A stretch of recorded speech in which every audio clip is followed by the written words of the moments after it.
I met my twin flame on Craigslist.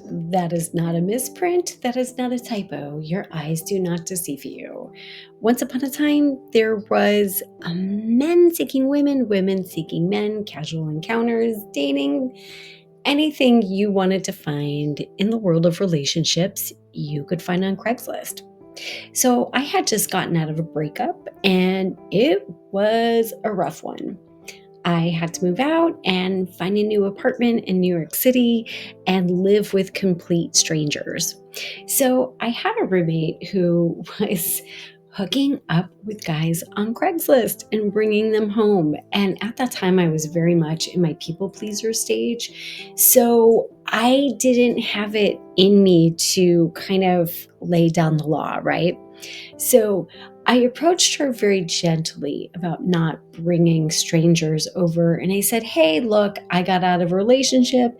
If I'm not getting laid, no one is. It's just kind of like making a joke.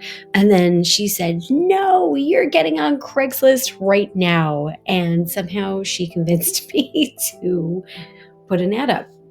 Now, here's the thing. I was not ready for a relationship, but I also didn't want something that was kind of like dirty and icky, like, hey, I barely know you, but let's bone.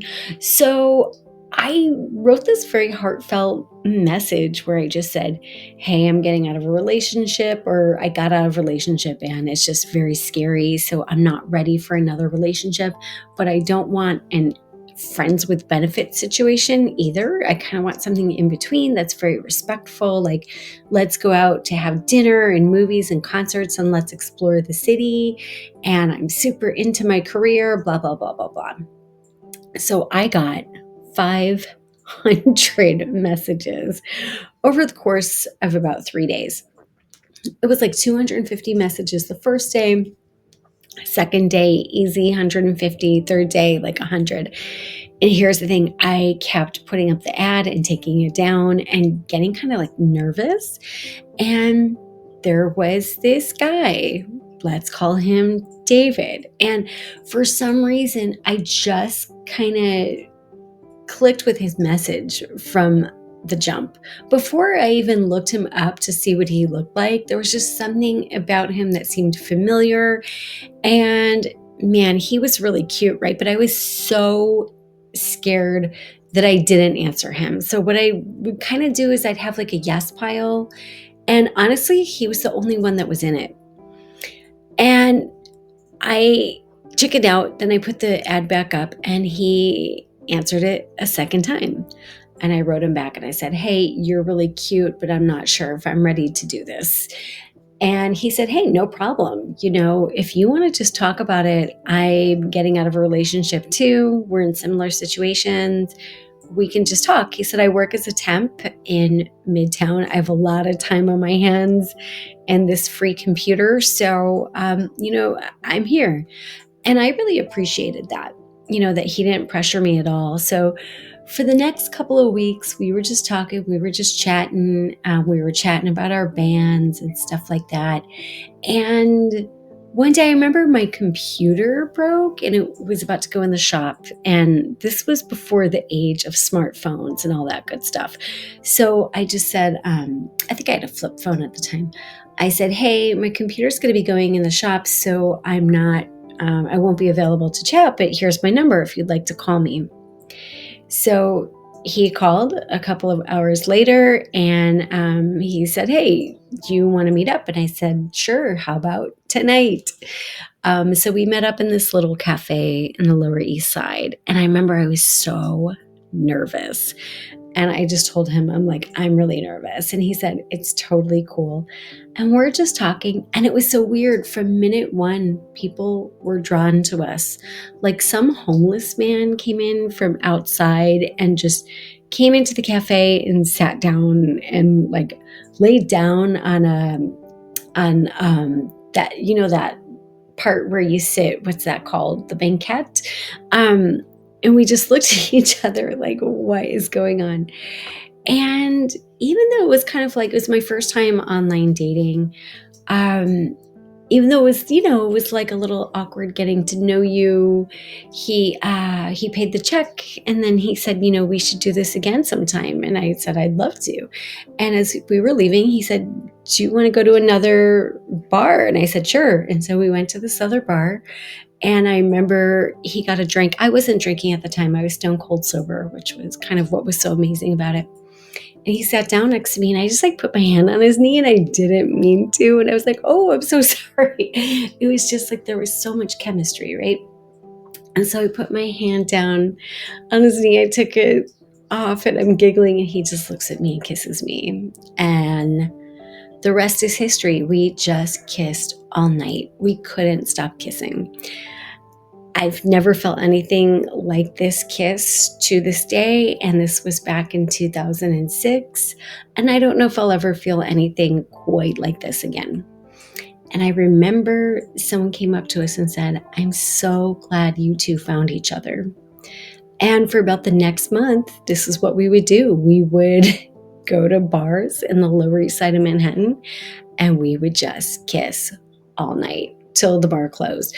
Like sometimes the bar would close at like 2 a.m. and then we would just go find the next bar. And that's all we did. And it was great. There was no pressure, and then of course things did progress, and we were in that wonderful bubble love phase for about 6 months. When the bubble love phase ended, I was kind of shocked, but it was a little different than other people's bubble love experience. I know a lot of people have the bubble love for like 3 or 4 weeks, and then the person just vanishes. That's not how it was for us. We were in bubble love for about 6 months, and I still wasn't looking for a relationship, but people kept saying, are you boyfriend, girlfriend? I'd be like, oh, we just like spending time together. And then I remember we were at a party, and we were asked that question for the millionth time. And David said, yeah, we are. This is my girlfriend. And I was elated. And I think something happened. I think I had a glass of wine, and I blurted out like, I love you. And he looked like horrified, like all the color drained out of his face. He looked terrified. And then what happened is that we were actually technically in a relationship for like almost a year after that, but we were no longer in the bubble love phase. It was just kind of an awkward relationship. And then, he broke up with me because he said he wasn't in love. He said he thought he was going to fall in love, but he didn't. And but then about a year later, he fell in love with somebody else, moved across the country for her. And of course, it was just like devastating because I had never felt something so strong for anyone in my life. And I still haven't, to be honest. It was such a long time ago. But here's the funny thing. We met on Craigslist twice. So the first time he was supposed to audition for my band, he never showed up. And then the second time he answered my personal ad. Now, I kind of kept David in my mind for a really long time, but he was always kind of like at the back of my mind.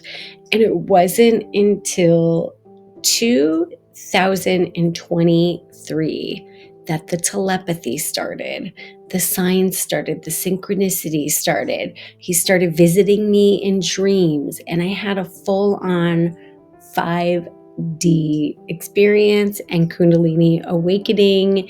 And I will talk about that a little more at some point. But it just goes to show you never know where you can meet your twin flame. And now, do not go looking for your twin flame. Don't, because if you can go through life without having a twin flame, I think that is actually pretty okay. If I could just have a normal relationship or soulmate relationship and I still would like to have one, I think that would be pretty cool. The twin flame experience, what goes up must come down. So having that just elated feeling, real life isn't like that. And when we lose that, when we crash from that, the pain is so deep. But eventually you do come out of it. So anyway, I just wanted to share that experience about how I met my twin flame.